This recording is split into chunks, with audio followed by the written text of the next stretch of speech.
Yes, I think you did. Good evening. Welcome to the Do Tell Story Swap of Sonoma County. I'm Katie Mangan, and I am your host for this evening. So pleased you're all here. This is just a reminder of the order of events and what happens. Stories are to be told and not read between 5 to 7 minutes. And if you have a longer story, you can request to be put towards the end. And we'll start, we have some short stories, which we'll start with. And at some point we will take a break. And then when we come back, we will have announcements. And also we have a prompt. And I can't remember, do we do the prompt before or after? I think before. Okay, all right. So good. And don't forget, if you could just please mute when other people are telling stories.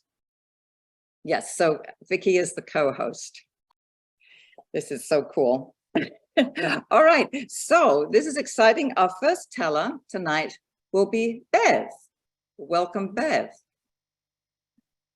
Thank you. I'm here. Can you hear me? Yes. Hi, good evening, everyone. This is a brand new story and it's premiering here tonight. And I hope you enjoy it. And if you have any comments, I'd love to hear about them. Okay. No, wait, I have to get my cat away. Okay. The name of it is There's Always Room for One More. I got a call from the Institute of History and Art in Albany, New York. Could you spotlight me, by the way, please? I'd appreciate it. Okay. Okay, there's always room for one more. I got a phone call from the Institute of History and Art asking me if I could create a story for them within 2 days, videotape it so they could put it on YouTube as an exhibit of something that was in their museum at the moment, or look at their archives and pick out something you see and write a story about it. Well, I started in the archives and I went to photography. And there was pictures of all different things. And all of a sudden, I froze. There was a picture of downtown Albany in 1923. It was a hustle bustle kind of picture with people going and coming and wagons and horses and trolley courses and all the shops and all the people dressed in all different types of clothes because they had immigrated to Albany from all different parts of the world in the early 1900s. I had seen this picture before. I ran into my closet, took out my mother's maiden name, family history of pictures. I'm the historian for my whole family. And I went through, and then again, I found 4 pictures to go with the 2 identical ones almost of downtown Albany in 1923. There were a set of 6 pictures. I had 4, they had 2. That is how I remembered Albany as I was a little girl, because my grandparents had immigrated to Albany around 1914. They came from Eastern Europe. They were Jews, and the Jews there were being told, get out of our countries or you will be killed. And a lot of them came to New York City through Ellis Island. And a lot of people had left before, both my grandparents, my grandmother from Poland and my grandfather from Romania. And they were told, you're a seamstress, you're a tailor. Go on up to Albany. There's an association of Hebrew tailors there. They will set you up with your own shop and they will help you get settled and learn English and help you become an American citizen. And they traveled up to Albany and they were welcome, just like other immigrants in those days were. And they made downtown Albany the center of the universe of the whole area. My grandfather in 1923 opened up his tailor shop. He was one of the shops in the pictures. It was M. Scherer Tailor. And I have a picture of him standing proudly in front of his shop the day he opened it. He met my grandmother, they got married, and they worked together for 50 years till they retired. in that little tailor shop, and they lived above it, where all my aunts and my uncles were born, including my mother. Now, my mother would drive, after she got married to my father and me, and they would drop me off at the tailor shop to be watched so my mother and father could do things and go to work. And I would sit there with my grandma next to a potbelly stove when she wasn't working at her sewing machine. Or I would stand looking at my grandfather, with his pressing clothes. But they also had people coming and going from all over the world, because Albany was the bustling city of upstate New York at that time. And my grandfather had two signs in his shop. Sorry, no trust. And he'd stand there in the picture like this when I took it later on in the years later. But the other sign was even more important. It said, not responsible for clothes left after 30 days. I would see my grandfather, bring back the clothes that people didn't take and put it in the far back room. And my grandmother always had bags of food on the table. And I'd watch, and my grandfather and grandmother would say to their customers, hey, we have some clothes. If you know some immigrants or people in need, tell them to come here. We'll give them free clothes for them. And people from all over the world in different clothes and languages that didn't even speak English yet would come to the stores, and my grandparents would welcome them. My grandmother would take them to the back of the store and have them try on clothes and take them home with them. But they never left with just the clothes. My grandmother also gave them a brown bag full of food. And my grandmother would say, you should always welcome strangers into your life, especially new ones that are just beginning their life here in America. There's a Jewish tradition. There's always room for one more person for you to help in life. So be kind to strangers and immigrants. And the other thing my parents did, which I wasn't sure how to take it in the beginning, was I'd come to dinner at their house. My parents lived on the top floor of a two-family house, and I went down a lot to eat dinner at my grandparents' house. And there was always a couple people that weren't part of the family. And they were dressed in those different clothes, and they were speaking different language. And I would say, Grandma, why are these people here? They're not part of our family. Well, Bevy, she would say, when people come to America and they're immigrants, they don't have any other friends here.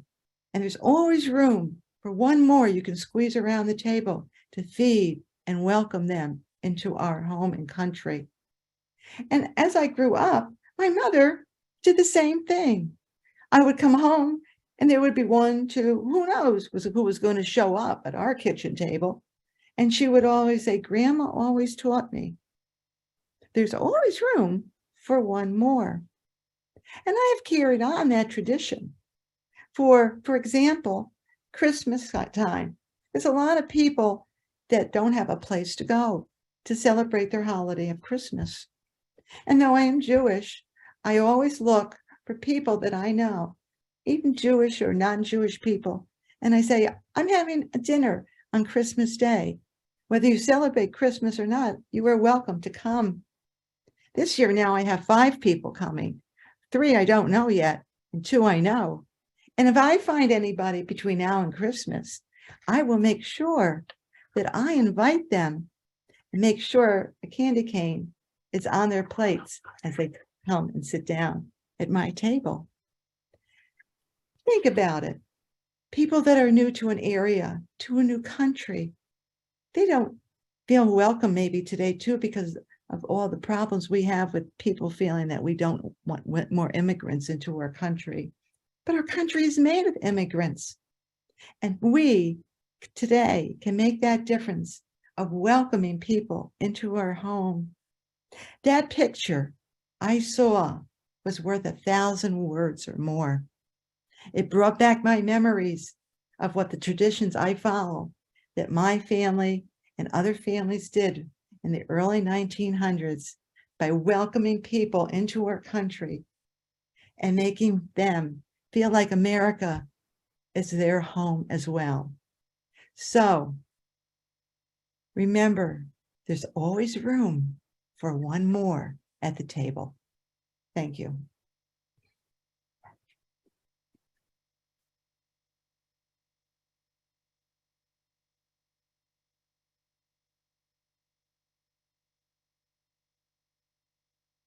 Any comments? Yeah, that was lovely. That was a great, I'm sorry, it just took me a while to get us back. A lovely childhood story, and just such an interesting way that, you know, it came about, that those photographs in the museum jogged your memory. And such a beautiful line, there's always room for one more. So thank you so much. That's a very lovely personal story. At the end of this evening, I did a little 1-minute slideshow of the pictures of my grandparents' store. And if there's room, I can show it to you. Oh, nice. Yeah.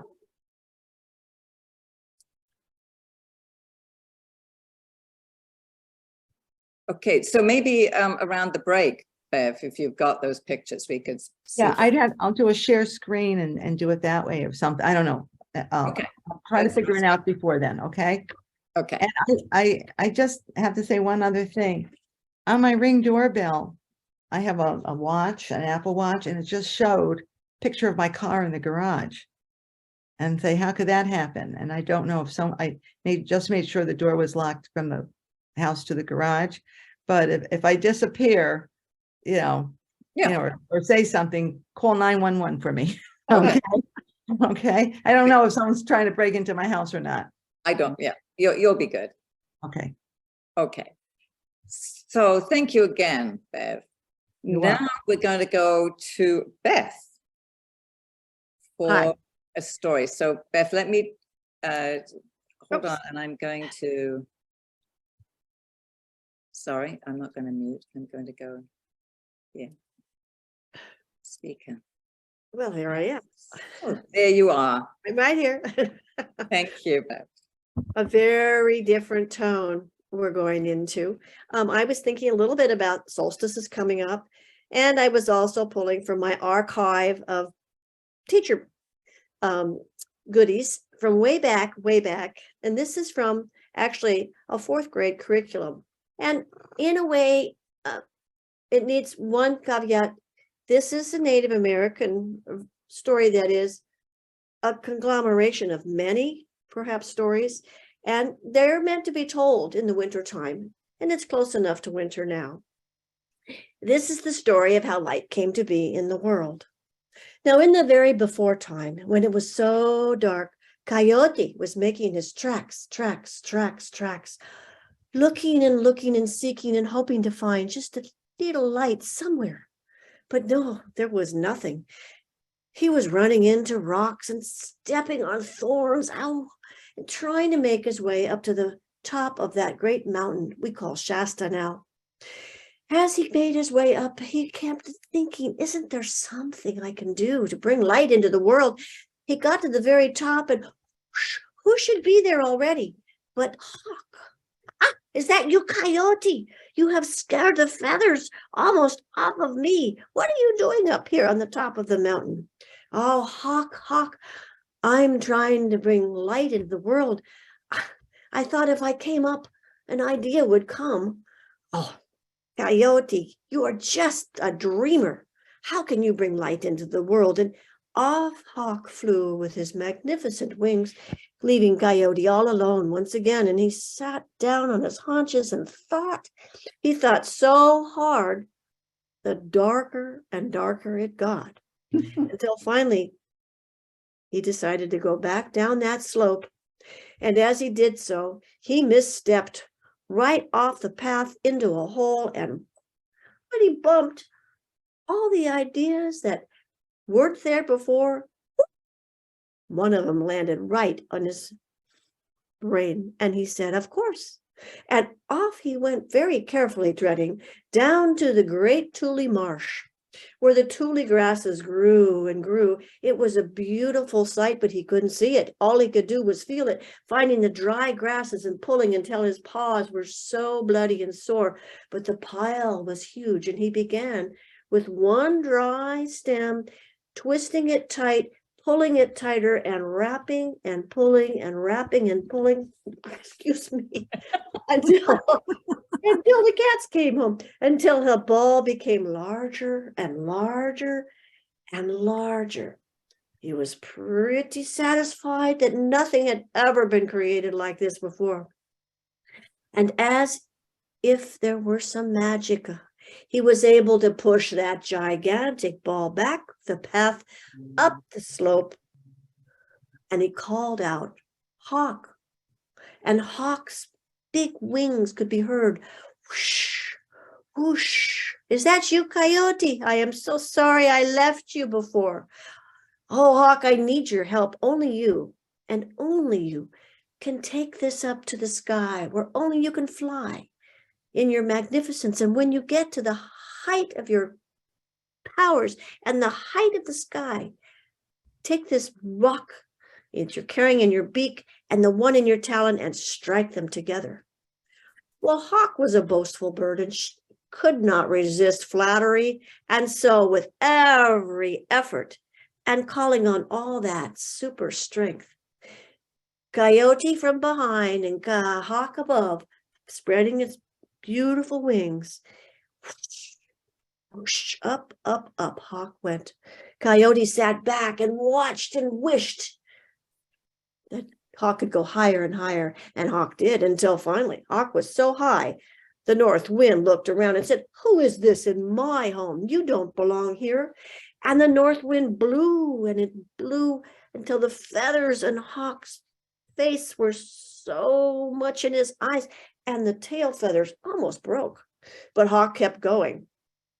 Those magnificent wings pulling on every bit of energy and strength. Hawk made it to where the air was calm, and then began to strike those rocks together.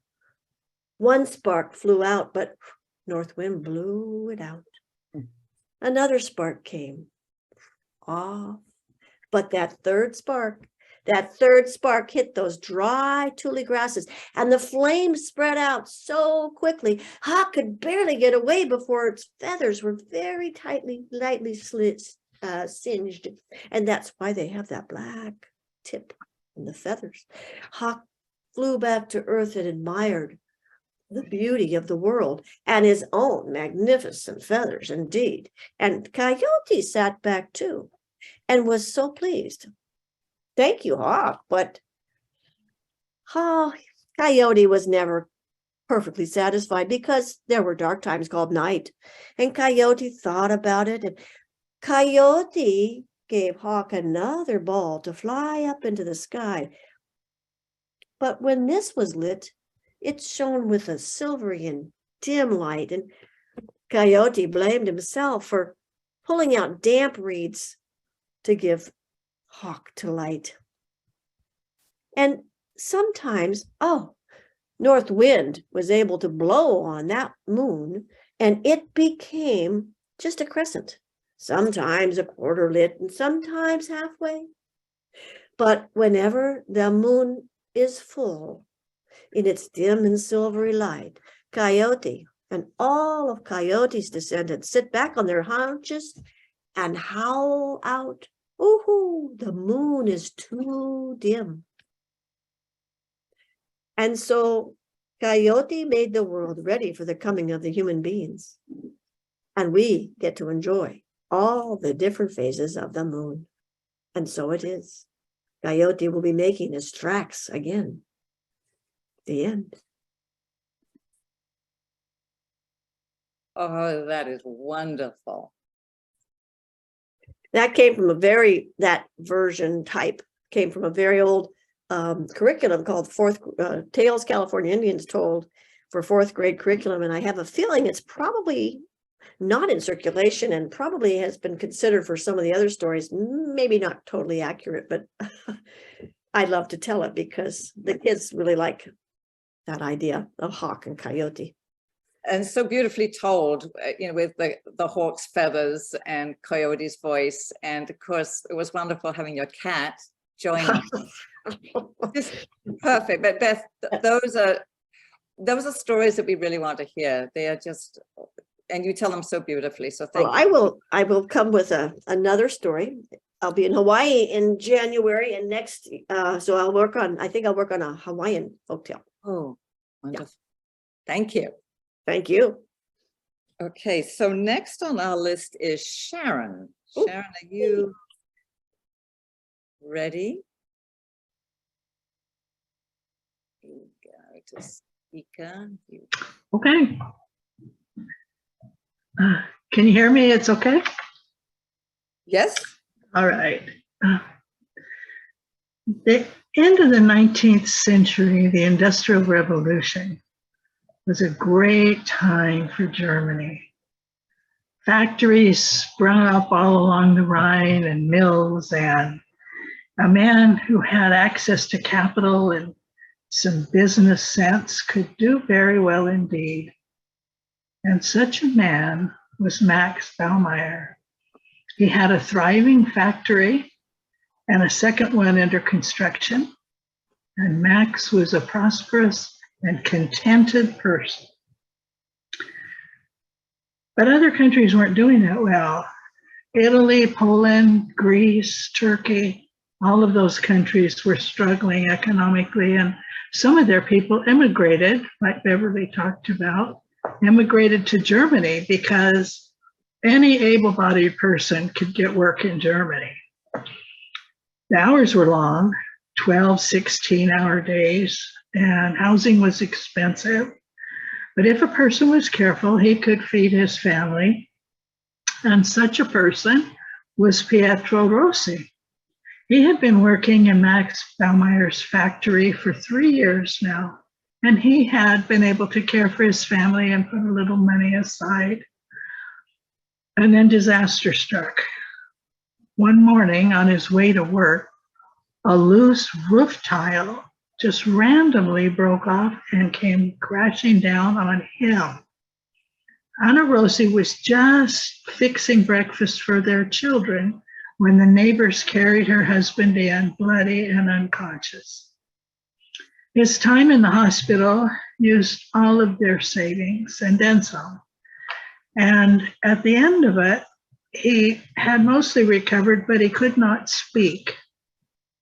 And Anna Rossi thought if she could just get him home to their native country, they had relatives with big flocks of sheep, and maybe he could work as a shepherd where he wouldn't have to speak, and he was good with animals. But they couldn't afford that trip. And now she was earning their living with laundry, doing people's laundry. And one day a week, she went to the Baumeier mansion and went down the steps into the laundry room in the basement. And the thing about that laundry room was it was brick and it had wonderful acoustics. And of course, the laundry produced a lot of steam, which was good for her voice. And Anna Rossi loved to sing.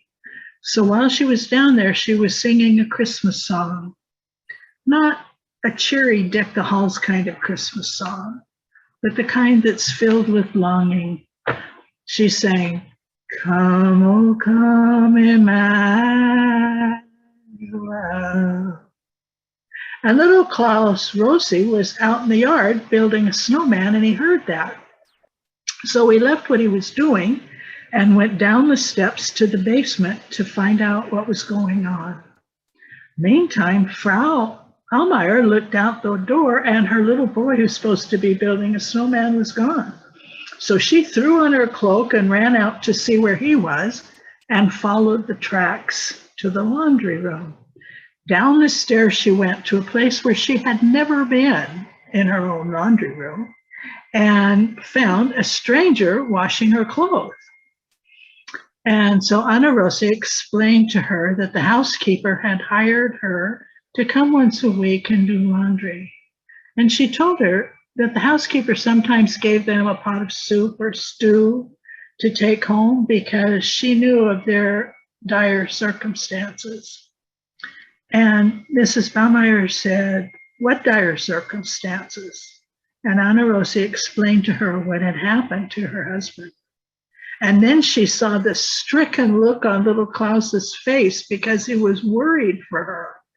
And he said, she said, "Oh, don't be worried, because I think St. Nicholas might help us. He was born in our town. It's his hometown too. And I'm sure he'll do something that will help." And Frau Baumeier said, "Well, I don't know about St. Nicholas, but I'm sure we could do something. Let me think about that." And for the first time in weeks, Anna Rossi went home with a light heart because she thought, "Oh, Frau Baumeier is going to think about it. She'll think about it." But the holiday season for busy industrialists is a busy time. And Frau Baumeier had presents to buy and invitations to send and menus to plan and cards to write. And she forgot the worried woman in the laundry room. Well, on the 6th of December, St. Nicholas Day, the whole family was gathered together at the Baumeier mansion. There were the aunts and uncles and cousins and brothers and sisters and grandparents. Everybody was there. And Uncle Carl snuck out and changed into the red suit and red hat of St. Nicholas. They always chose him for that because he had a good belly and a big white beard. And when he came back in, the children saw him coming in. And so they all lined up, because when St. Nicholas came to each child, he would ask them to say a Bible verse. And if they could do it, he gave them a golden coin.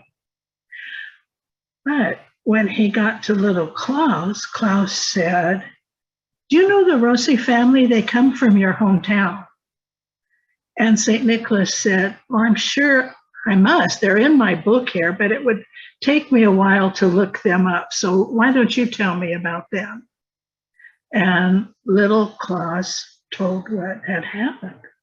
And St. Nicholas said, "What's your name, child?"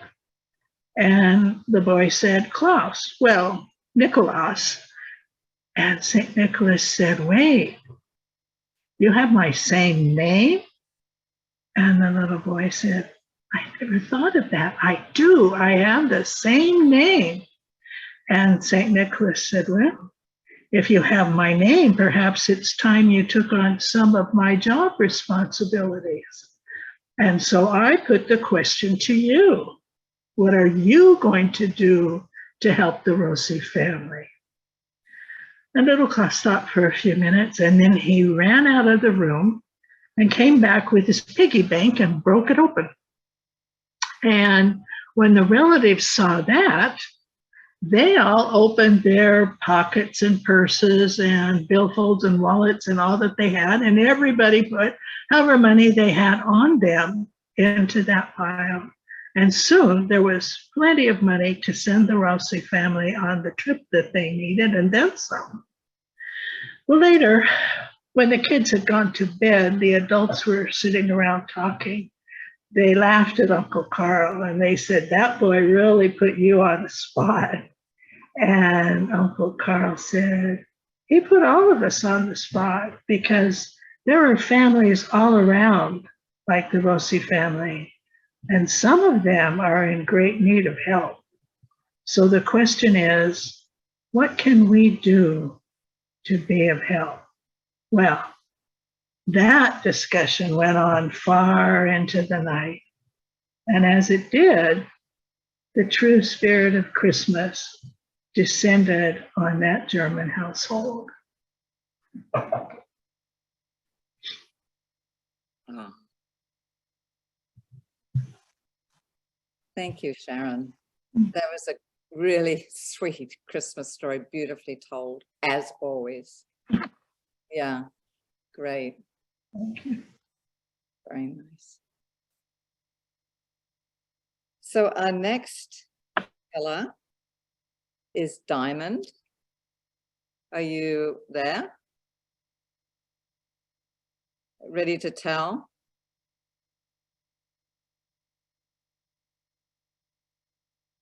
If you're not, maybe we'll move on and come back.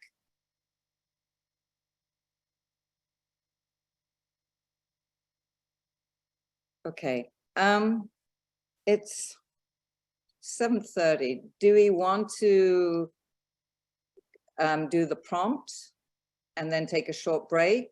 Does that sound good?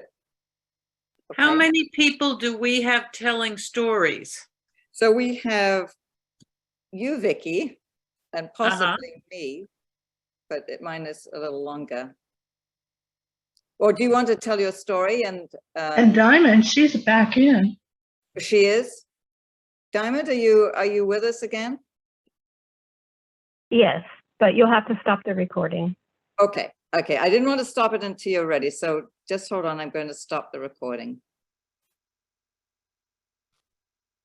Okay, so the recording, stop recording, stop. Perfect. Vicky, would you like to tell your story, or should we do the prompt? Maybe we should do the prompt because I don't know if there's anybody else. So why don't Right. we do that? Okay, great. So for those who don't know, each month we have a prompt, a question, and we just go around in the circle or on the screen, and we each say our names and where we come from and answer the question. And the question this month is, what food do you associate with the holidays? And so I will start. So hi, I'm Katie Mangan and I live in Santa Rosa. And the food that I associate with the holidays is Stilton cheese. And growing up each year, my parents at great expense bought half a Stilton, and my father wrapped it with a beautiful white table napkin. And he had this beautiful scoop. And, you know, you would scoop out the cheese, and he and I would often spend lunch times trying to make it all level. And so we just ate a ton of Stilton cheese. And anyway, that's my favorite food of the holidays. So why don't I call on Vicky to go next? Well, mine is also from a different country. It's my father spent a lot of his time in Norway, and his parents came from Norway. And so Christmas meant a Christmas bread, which was sort of crusty on the outside, a sort of toasting bread thickness with that candied fruit, which in the 1950s was stoplight red and stoplight green, those colors, and cardamom. And the whole house would smell of yeast bread and cardamom when he was baking it. And I still make it sometimes today. Lovely. Bev, why don't you go next? Can you unmute yourself, or I can? Can you hear me? Now we can. Okay. Thank you. I always think of my mother's noodle kugel. And up to after she died, I never got the recipe in the box that my father gave me with all her recipes. And I was devastated. And the other day I was talking to my sister-in-law and I said, you know, the one thing I missed around the holidays is the noodle kugel and the smell of it cooking and her bringing it out and everyone going, oh. Well, she said, Bev, when your mom visited me once, she was, you know, a shtickle of this and a shtickle of that. She stood there and measured everything as she threw it in the kugel and created her recipe. I have it. So I wrote it down immediately, and I just got it this Sunday, and I'm going to the store tomorrow. And for Christmas Day, I'm making my mother's noodle kugel. Thank you. Beth.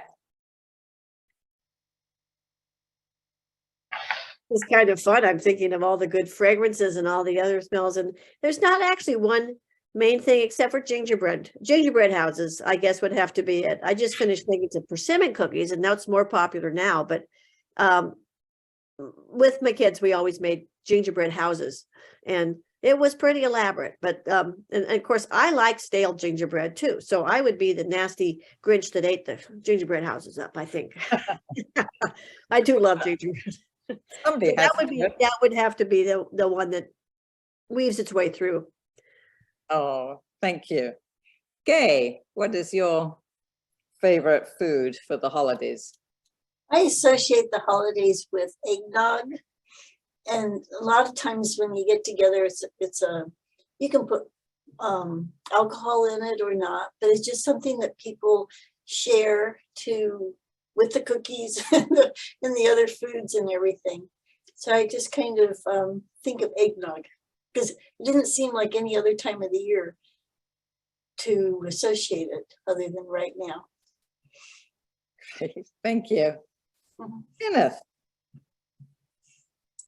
Hi, I'm Kenneth Foster from Ephraim, Utah. So, and it's cold here.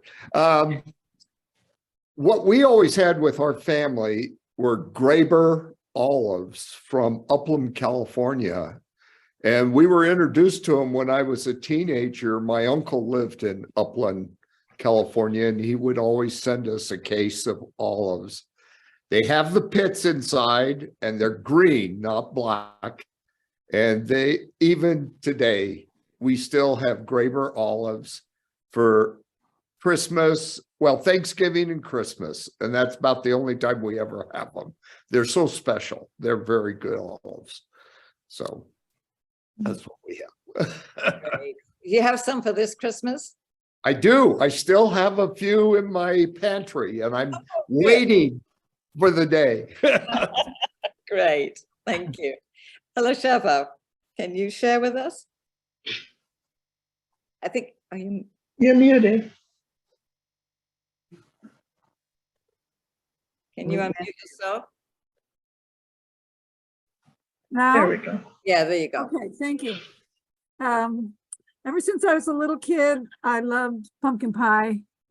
And as I said, that it's good for Halloween and also Christmas. But it fell from its crown. I mean, it slipped off its stool of appreciation about 4 weeks ago, 3 or 4 weeks ago, when one of the young women who's from a Hispanic background that works with me, we had bring some food, and she brought sweet potato pie. And listen, forget about pumpkin. So that's my newest fad, I guess. Yeah, we should all try it. Great. Thank you. You're welcome. Sharon, can you share with us? So many. But one of my favorite things was doing Las Posadas with the students, where we would go from house to house and sing and then come back to pozole and tamales. Just thinking about that makes me hungry. But I still, I like to make pozole on Christmas Eve, even if we're not going to go out and get cold. Nice. Cool. Thank you. Meg, can you share with us? You are You're muted. Yeah, can you hear me? Yes. Then you can see me. I'm sorry. I am having just like really a lot of trouble with my stupid technology today, so I apologize. I missed everybody's thing, but are you still on saying what we like for the food for the holiday? Yeah. Yes. Okay. Well, I like that much maligned dessert called fruitcake. Oh, My mother made her own fruitcake, and she would start sometime around Halloween, and she would make the cake. And of course, it would smell really, really good when she was making it.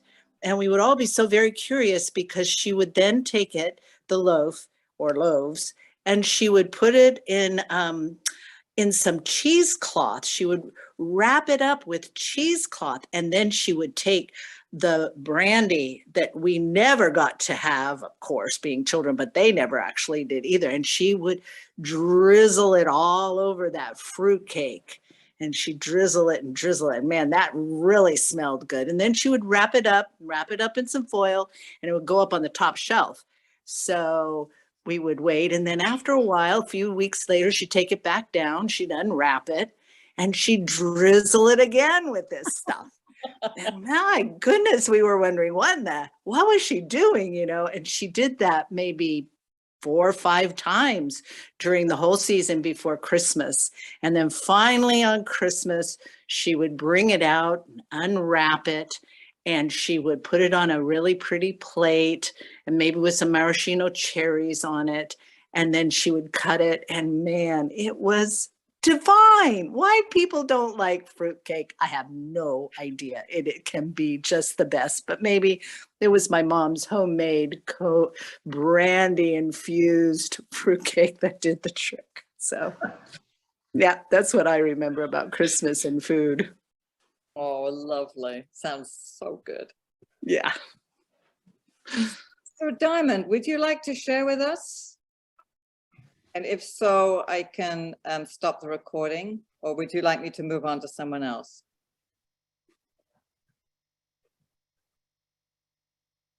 I'll just pass. Okay, no worries. Thank you. John, are you still with us?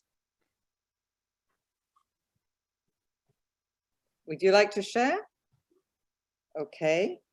Joy, would you like to share with us and tell us what's the food that you associate with the holidays? And if so, can you unmute?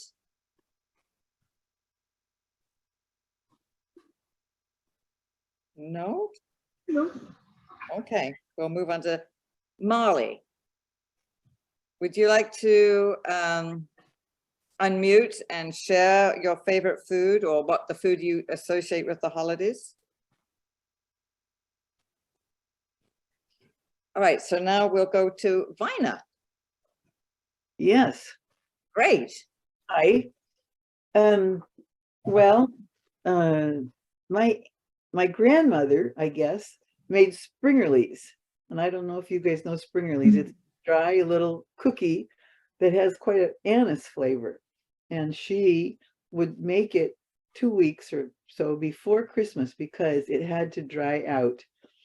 And so when at Christmas, there's all these fruit cakes and fresh things that people bring out for desserts during the opening of the presents, but there's also Springerles, and people aren't too fond of them. They're compared to these other fresher things, they're a little dry.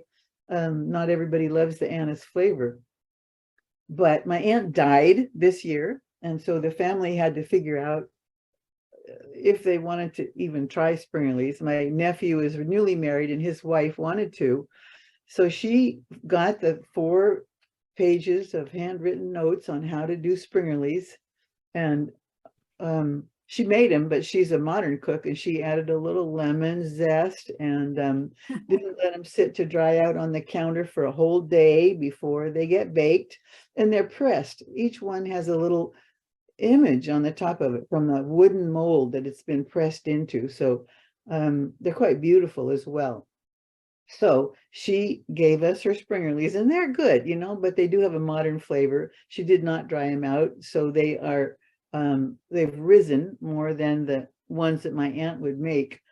So I may never get those again unless I get around to making them myself the old way. But what we learned in studying how to, what these differences are, is that the Springerle is a cookie that you would bake 2 weeks before Christmas, and you would store it in cans, and you would have it for months because these cookies are supposed to be dry. They're supposed to be to dip into coffee or dip into tea and soak up that flavor. So anyway, because I love anise, I never had any trouble with Springerles, and I'm hoping we can get back to the classic Springerle. Right. I hope so too, Vina. Thank you. Genevieve, welcome. Good to see you. Would you like to share what food you associate with the holidays? Sure. First of all, I'm really, really happy to be here. I feel like I haven't been here for so long. I don't know why. But anyway, it's nice to see all of you. And the thing that came to mind was chile con queso, because that was sort of the thing that was the bridge between the Mexican holidays and the American celebration of the holidays. What is it? Chile con queso. Chile con queso.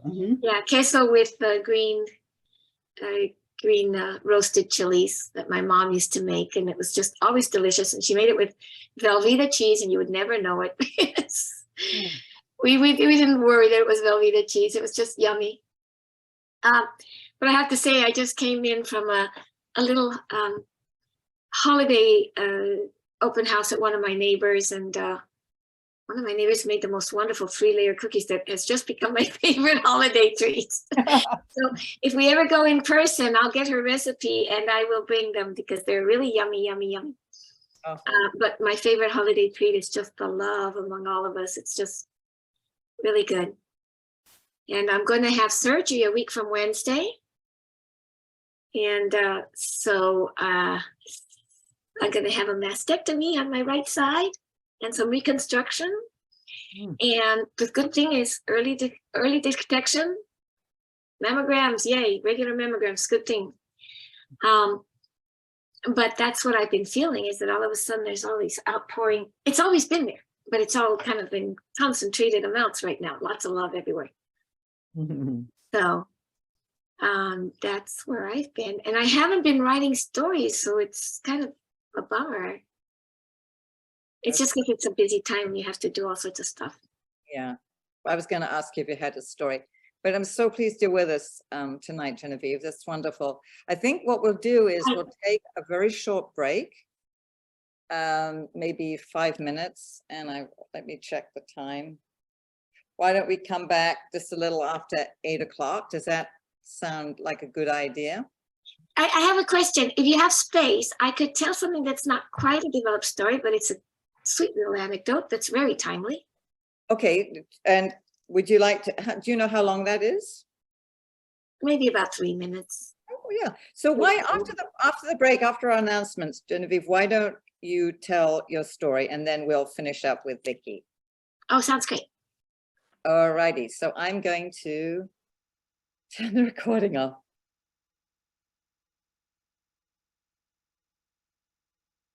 You still see the picture? This is what I saw when I was a little girl.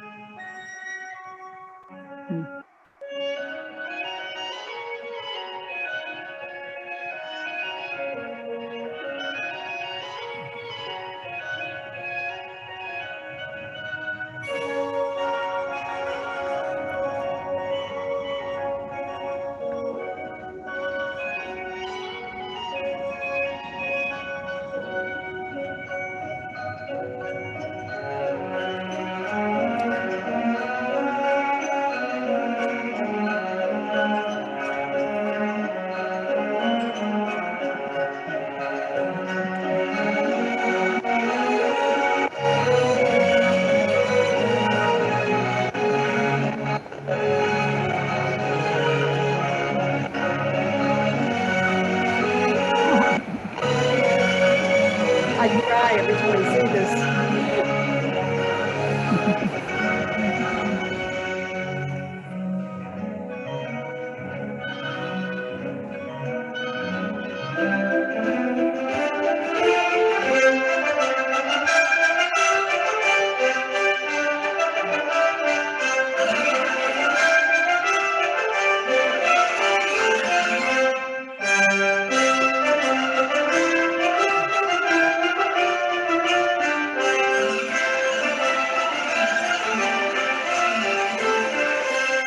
I took the pictures.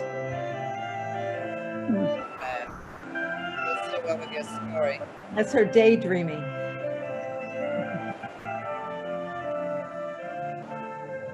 That's the potbelly stove everyone sat around.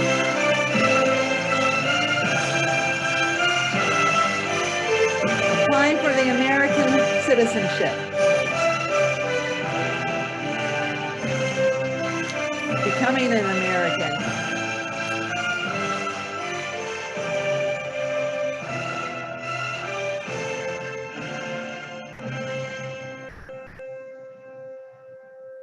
Thank you, Bev. Thank you so much. That really was lovely. What a nice tribute. And what hard work, my gosh. 2 days I did it in. I worked night and day. And your grandparents, such hard work with that full service. Yeah. Yeah. I grew up there, and I always had my camera handy, and I had my own, those black and whites. I had my own darkroom. I developed them myself. Wow. Yes.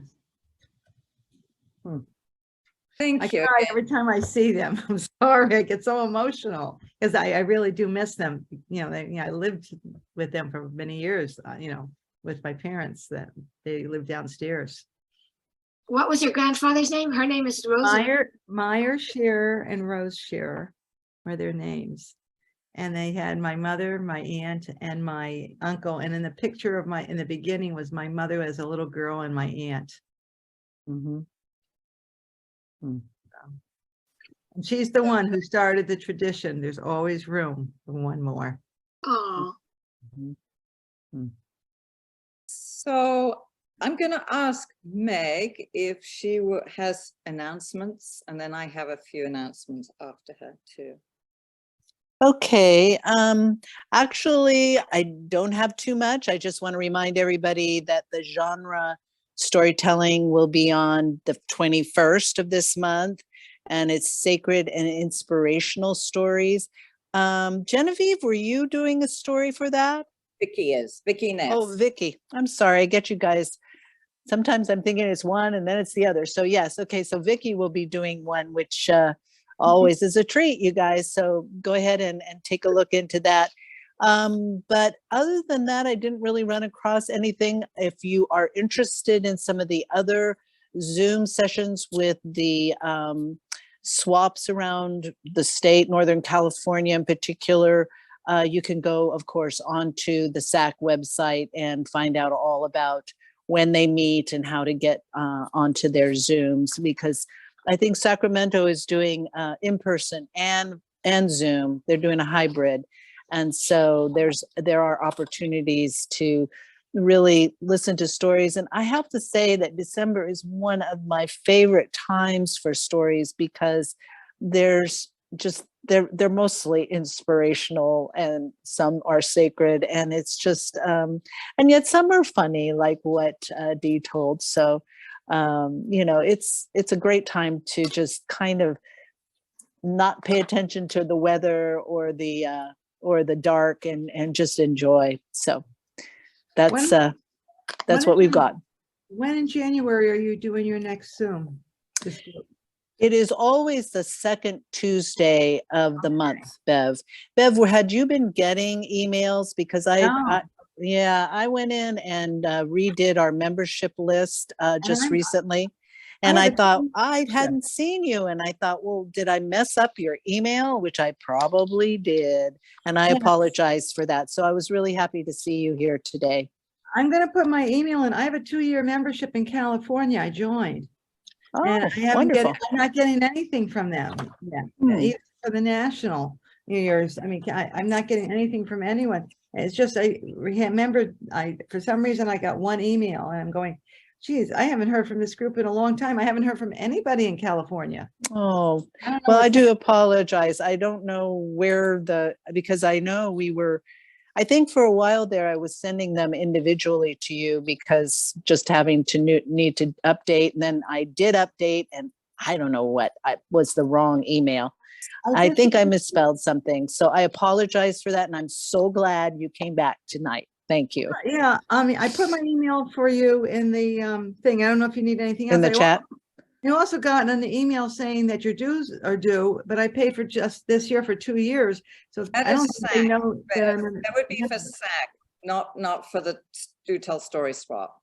No, I for this for all of California. Mm-hmm. That would be SAC. It would be SAC. Right. It's not the swap. And our next January is on January swap is on the 10th. It's on the 10th. Okay. Yeah. I'll put it on my calendar now. Okay. Mm-hmm. Okay, but you have my email now. Yep. Okay. Looks like we're good. You need anything else? No, and if you need to contact SAC, go onto their website. They do have a way of, getting in touch with their folks. And so if you have some confusion or problem, just go ahead and go directly to the SAC website and communicate with them through there. And I've always found them. It's the website is StorySaac, StorySaac. And I think it's a .com. Anybody know? Is it .com? If you just go onto their website, I mean, you just put in. Yeah. Yeah, Association Storytelling of California. Association of California. Yeah, Good. that gets you there. Thanks, Vicki. That's the easiest way. Yeah. Rather, yeah. Just Google it. Yeah. And Storytelling Association of California. Mhm. Yes. Okay, I will do that because I'm not getting anything from them and I know I'm a member. I paid, so, you know. Yeah. They haven't sent too many emails lately, but we did get one in the last couple of weeks, so. Yeah. we'll follow up. So I was And- gonna send it out or something. So, Meg, do you have any more announcements? Nope, that'll do it. So I'm just going to hop on to the genre stories because Vicky is this month. Next month is Tall Tales. February is Stories of Love. Genevieve, you might be interested in that. How did March you is know? Myths and Fables. April, Historical Stories. May, Legends. And June is Fairy Tales. So all you have to do is either contact Meg or myself, and then we put your name forward. So it's I have a fairy tale that Susan Bucco and I have been working on since this past February, believe it or not. And we're going to premiere it December 23rd in Toronto. So I'm not sure. I think somebody put me on something for fairy tales. I think Liz in June. I'm not sure if I was representing their group. I'm not sure. No, if I would appreciate trying to come then in June to tell that story. We've Liz worked really- Nichols. Yeah, Liz Nichols group has me on. I have it on my table somewhere that I'm scheduled to go June something to tell its fairy tale. You know what? I would contact her and ask her if she's already nominated you. That's Liz Nichols. Yeah, I think she nominated me for that from her group. Okay. Yeah, okay. But Okay. so that it has nothing to do then with this group. Oh, okay, that's what I'm asking because I would like to do the fairy tale for you too. I don't just, what's your date? But there? I was just talking about genre stories, but if you are if you're already been nominated by Liz Nichols, then you're in. And Oh, okay, I get it. Okay, Yeah, yeah, she's putting me in that for the June. Yeah. Okay. Good. Okay, so then just to let you know, Brandon is a meeting tonight, so he can't be with us. And then on January, he is, I think, on a trip with some students. So he, again, won't be with us, but we will just carry on without him. Elaine can't be here tonight. She has been sick, but she's on the mend and hopes to be with us next month. So we all send her good wishes. All right, so now we are back to our stories. Genevieve, would you like to tell us your story? And then we should all go ahead and mute ourselves, and me included. Okay, I'm just going to pull this together just out of that space.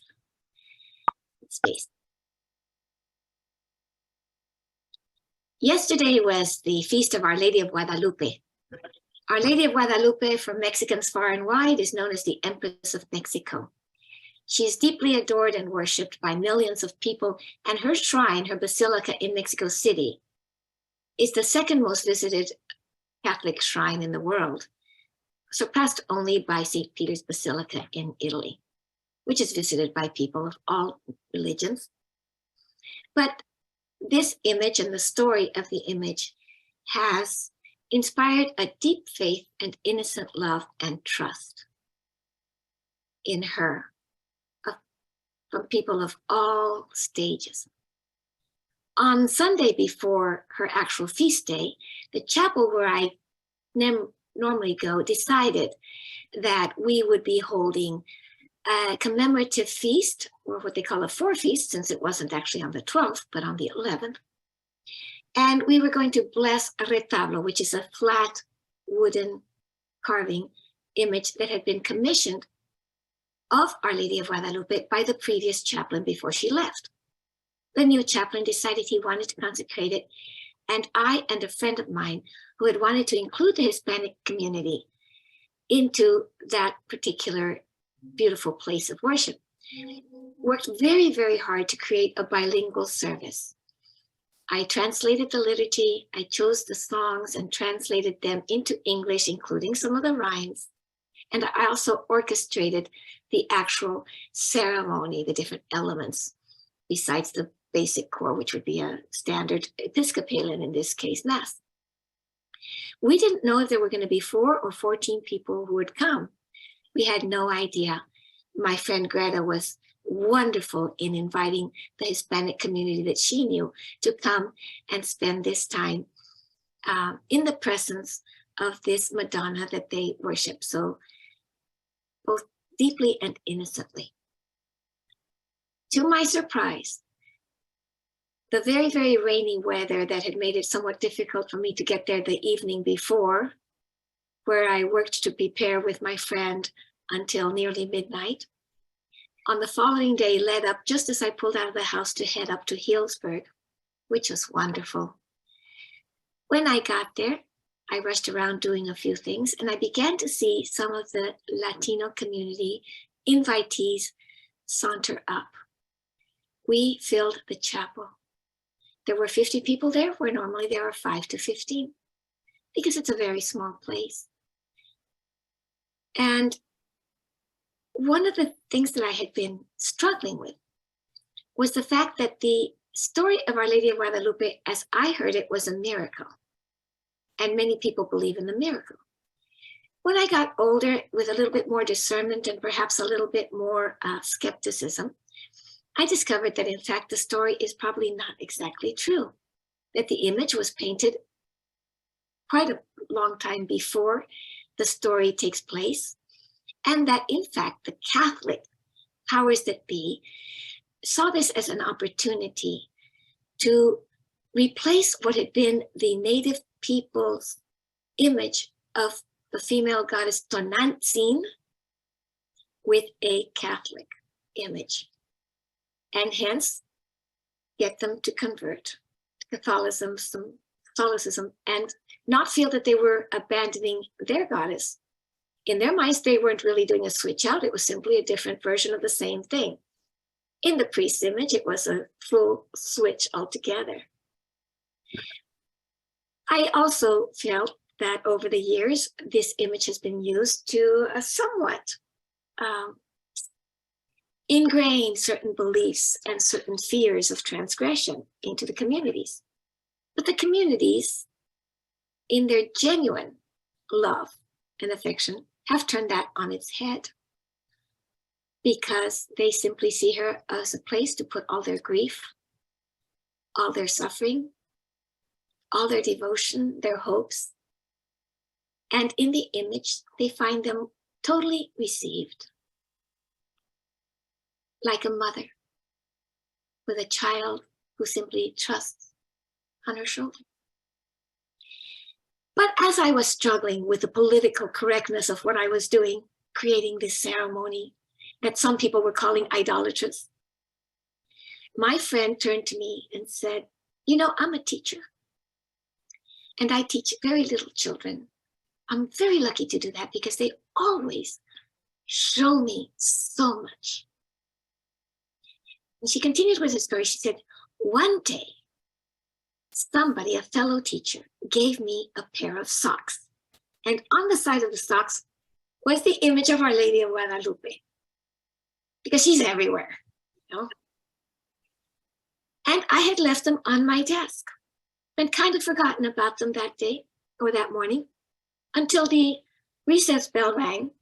She said, "In my school, recess is pandemonium, chaos, and playing with wild abandon. The kids rush out and make the most of their little bit of free time." But I noticed when I was out in the schoolyard that some of the children were missing. So I walked back into my classroom, and they were at my desk, gazing at my socks and praying to Our Lady of Guadalupe.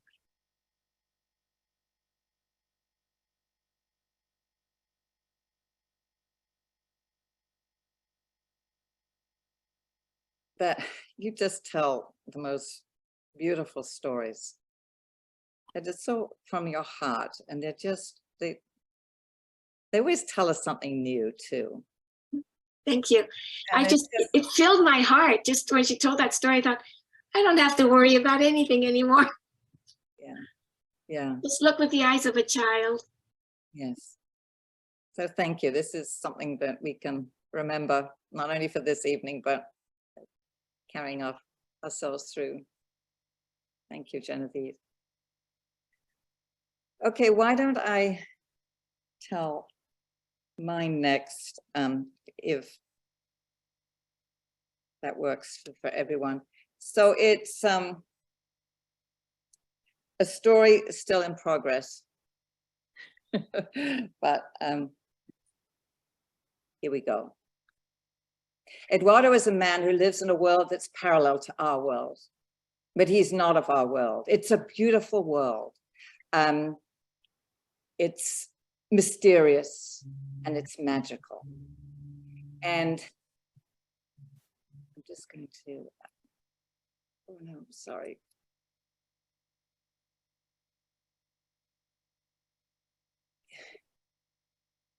It was in midsummer, and Eduardo was walking through the fields by the river and just enjoying the moment, when suddenly he realized there was a woman by his side. She was old, frail and pale, almost ghost-like. Oh, Eduardo, there you are. I want you to help me find this blue flower. It's as blue as the summer sky. It's so important that you find it because its petals hold great healing powers, which as a healer, you will need. Well, grandmother, of course I'll help you. And so he began searching.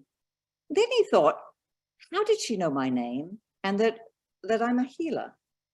And so he looked up to ask her and realized she had just wandered away. She was by the river. And as he watched, she disappeared into the air and was gone. Well, midsummer is a busy time and there was a lot to do. They were harvesting, they were preserving, they were canning, they were actually preparing for winter. And he didn't give her another thought until the morning of the fall equinox, when he was standing in his vineyard and he was looking out into the deep woods, that mysterious and magical forest he lives beside.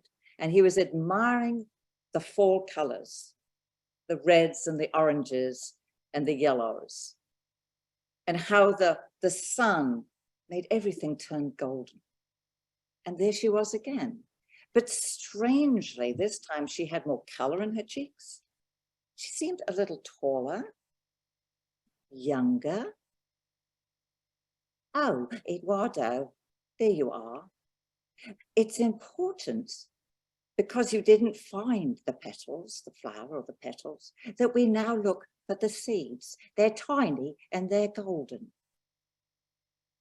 Well, grandmother, look, everything is golden right now. And she agreed that it would be impossible to find the seeds.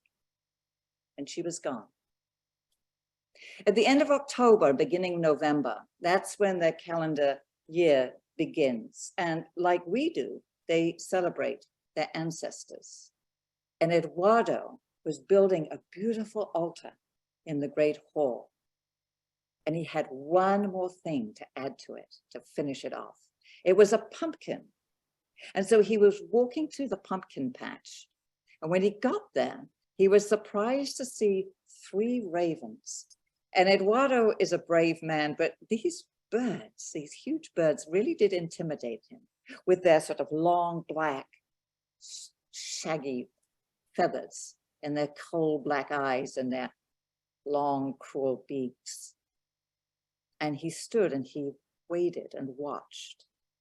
And suddenly, there came the woman, this time a little taller, younger.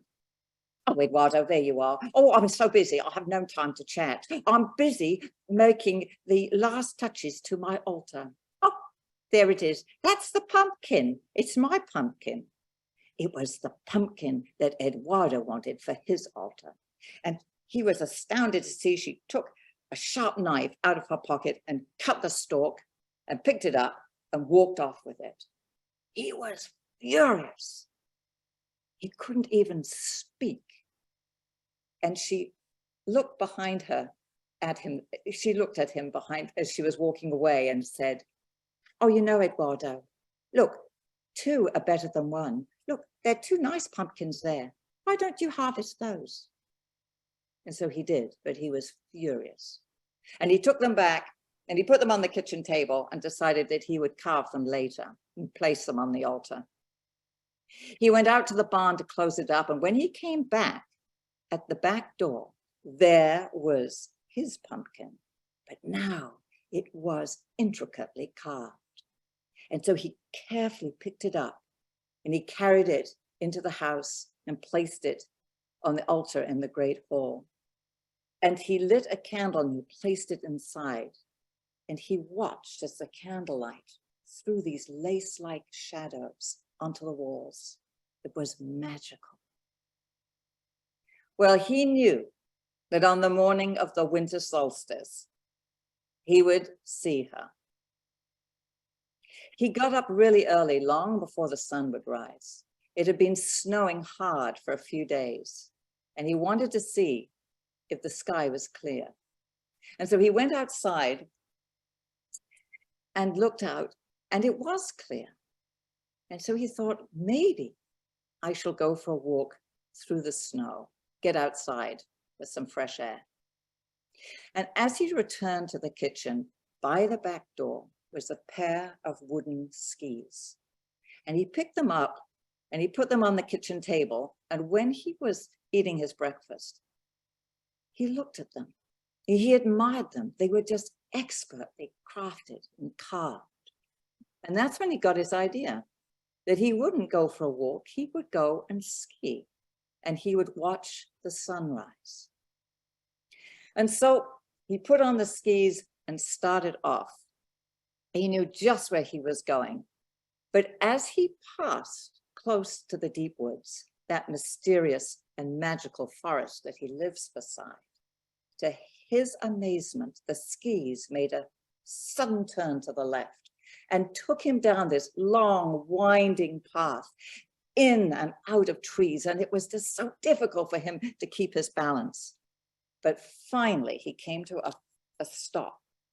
And he was at a clearing, like in a forest meadow. And it was just full of pristine snow. And he stopped and caught his breath and listened. It was quiet and still. But then he realized, no, it wasn't quiet, it was silent. Silent and still was a deadly combination in the deep woods. And that's when he heard the rumbling. And he looked out across the meadow, and from those trees came a huge herd of wild horses. And they galloped into this deep snow, and they were kicking and they were rearing, and the sun was catching their fur, their manes and their tails. And then the horses stopped and they looked to the east, and coming out of the trees was a light. And then the horses turned and raced off. And Eduardo watched as this light got brighter and closer to him. And then suddenly, there she was. You and I might call her the goddess of the winter solstice, or the queen of winter. Eduardo just referred to her as she who cannot be named. She was big. She was commanding. She was so present. Eduardo, there you are. I knew I'd find you here. She looked taller and much, much younger. Eduardo, it's important that we find 3 seeds. Come, let's look for them. And so they went out into the meadow that the horses had churned up. And in the imprint of a horse's hoof, there were 3 seeds. Oh, Eduardo, pick them up one by one, very carefully. Put them in this pouch. There. Now, put the pouch in a safe place. Not in your coat pocket. Surely you have a pocket that's in your shirt close to your heart. That's better. After the last frost, you must plant them. And then when they bloom, I will tell you what you need to do next. Oh, grandmother, you look so. And the word he was searching for escaped him, and out came healthy. And she laughed and laughed, and this laugh came from deep inside her belly. It seemed to just well up through her huge, beautiful body and came out like a burst of sunshine. And then he smiled and said, "You are so beautiful." And she beamed at him. Oh, Eduardo, thank you. You know, it's at this time of year I look my very, very best at midwinter, at the winter solstice. Blessings, abundance, and healing to you all.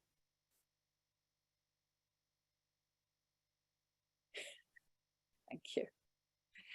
Okay, so now we have Miss Vicky to wrap it all up. Yay. It's getting a little late. Is it too late? What do you think? It's not too late. Okay, Not fine. too late. Is that right? We want to hear from Vicky, right? Yes. Yes. Sorry, Vicky. Okay. You're on. The dawn split open a rainy, dark night and sent bolts of light out to enliven all the drops left on the branches, turning them into rhinestone glitter. And there was somebody who was hidden in the bushes who captured it all with her heart and her eyes and her soul. The glittering, beautiful new dawn after a rainstorm. It was Edith, and the sight made her heart sing, and she held on to it into her heart and went away singing and dancing into the early dawn. Well, now Edith was the town nutcase. Every town has a nutcase, and Edith was it. And the town altogether thought, well, better Edith, who is sweet, ethereal, sympathetic, and giving, than some adolescent with an assault weapon. So Edith rocked in their mind, and they loved her for it. But Edith could not be pinned down because, you see, she had dates that she had to go to all through the day. And they were dates of love, but they were not paramours or lovers. It was with the earth and the sky and the water and the sun. So mid-morning might find her standing in the skeletal remains of an old barn with the roof half gone and dusty, thick beams of light coming down, warming her shoulders. And she'd smell the dry hay and listen to the kerfluffle of birds up in the dark rafters. And she held on to it in her heart. Now, after lunch, on the other hand, she might have a date with that overgrown lily pond in the park, the one that nobody goes to because the path to it is windy and it's overgrown, and there are big bowers of trees over it, making it very dark. And so the water looks black and still, and the lily pads look like splattered green paint floating on the water. But if you're there at a certain time in the afternoon, you see, the sun comes through the leaves and you are suddenly standing in a glimmering cathedral, verdant green. And this particular time she stood and saw a streak of white. It was a heron by the edge of the water, immobile, watching her. Bonus, yes. Oh, she was in love again. Now you see, Edith felt that there were miracles like this going on all over the earth all the time. And she kind of felt like it was the earth asking, are you here? Did you hear that? Did you see that? Ah, smell that. Are you here? And she thought it was extremely rude not to answer. So she made it her point to go see all the miracles that she could, but you see, she was getting frailer and older, and she couldn't possibly see them all. So it occurred to her that she could enlist the help of the villagers. So, for example, one dusk, she stood under the Maxwell's kitchen window with a handful of little pebbles that she threw up on the window. Bink, bonk, bink, bonk, bonk, bink. Well, Mrs. Maxwell, of course, was in the kitchen, and the rice was boiling over into a sticky foam, and the kids were on their phones. Get off the phones, to the table, now, now, now. And she's mopping up, and she hears this bink, bink, bink, bink at the window, and she opens up the curtains and gets a blast of orange light, like burnished copper turned neon, and tiny threads of pale blue cloud. And all she could say was, wow. Oh, wow. But she was very busy, you know, because she had to get the kids to the table, feed them. Then she had to clean up because she had phone calls to make after dinner. So curtains closed and on she went. Well, another day, for example, Mr. Schultz, who was the town grump, always went out to get his mail, stumping down the driveway, and always muttering under his breath, bunch of crap. That's all that I get in that mailbox is a bunch of crap. Meh. Garbage that I don't need and crap that I'm supposed to do something with. It's a bunch of crap all the way down the driveway. Then he opened up the mailbox and out fell an avalanche of fresh red rose petals. And the aroma of rose came to him and surrounded him and wrapped him in its arms. And suddenly he was in his wife's rose bed of years ago. Oh, she was so beautiful and they were so happy. And it was summer and her roses, the fragrance. And then that dissipated and he looked around and thought, I'm in summer now. I have another summer given to me. There's somebody mowing the lawn and I can smell the grass, and there's kids screeching as they're chasing a ball down the street. I have another summer. But he had to get the garbage and the crap out of the mailbox, so he did that and slammed it and went down his driveway, separating the garbage from the crap, from the garbage and the crap. Well, everybody knew who was behind all this stuff. It was Ida. She was a little daffy. She was just about a can short of a full six-pack. But what happened in reality was that people started to notice their own miracles. So this sullen teenager would descend from the school bus, and the freight train of her social interactions was in dead roar. So she said to me, but you know what I should have said to her? This is what I should have said. And all of a sudden, bam, it stopped. She could smell apple pressings in the orchards outside of town. And suddenly she thought to herself, oh yeah, it's autumn. And the smell of it made her eyes open, and she looked, and there was a tree with a cascade of different colored leaves. Just gorgeous things cascading down like the Hallelujah chorus, bright yellows, deep burgundies, brilliant reds. And so she picked one and carried it home like a child carrying a banner, thoroughly wonder about fall. Or the church lady who was in front of the church digging up the tulip bulbs for winter and muttering to herself, oh, they all like tulips, don't they? But does anybody think to dig them up before winter? No. And she was digging and digging. And that's when she saw the very last ladybug of summer clinging to a leaf. So she put out her finger, and it climbed on, lacquer red with perfect black polka dots. And then it raised its wings like a mechanical toy and buzzed off. Fly away home, she said. But sitting there, having been interrupted from her grumbling, she could smell the upturned earth. And suddenly spring came back to her, and she put the bulbs back in the bag a little more carefully. Well, as time went on, people gathered more miracles without even thinking about it, more miracles. But as time went on, of course, Edith got older and more frail, and she finally passed on.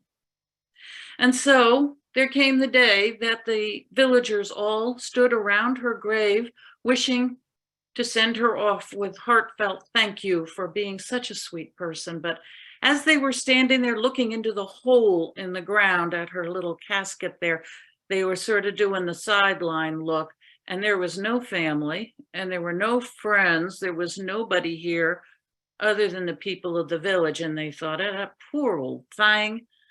She didn't have a thing. She never went anywhere. She never did anything. A poor old thing. And they gazed down at her little coffin, which was bought by some far distant cousin somewhere who never showed up for the funeral. And the priest stood and lowered down the ladder of liturgy so her poor bereaved human soul could climb up out of the depth of the earth. And by the power in him, she could ascend to heaven. Her soul could be soaked up into heaven. And everybody unconsciously looked up at the sky, half expecting to see something. But Edith, you see, didn't need an invitation to discover heaven. She had been living in heaven all her life, as far as she was concerned. And so when she died, she simply went home.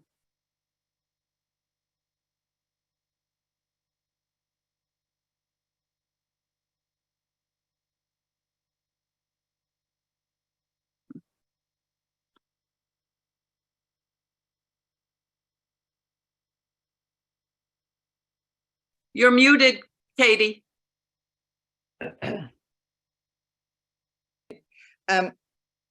Just awesome, as always.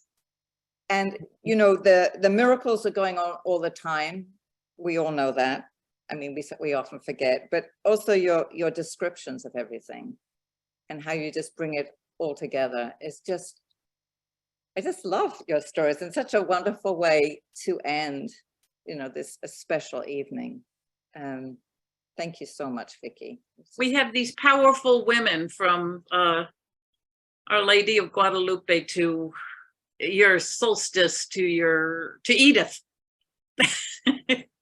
Yeah, and to a Native American, to Germany, to Our Lady of Guadalupe, just great stories. And you know, I'm sorry because I realized halfway through that I hadn't spotlit you, but I didn't want to move it because I just felt like it was just going to perhaps disrupt everybody. So I apologize for that grave technical error. Well, it was such a moving story. It was worth staying up to 12 o'clock to wait for you to tell your story. I always look forward to your stories, you know, and that's why I like to go in the beginning so I'm not half asleep. But boy, when you tell your story, I'm wide awake. Thank you. How sweet. Yeah. So thank you, everyone, so much. It's great to see you all. I noticed that we had about 15 of us here tonight. Very cool. So Yes. Yeah. So have a good end of the year, and really looking forward to seeing you all in January 2023. And we really look forward to seeing you, Genevieve, in good health next year. And we can't wait for your next story. Yes. Prayers will be with you. Thank you so much. Blessings to everybody.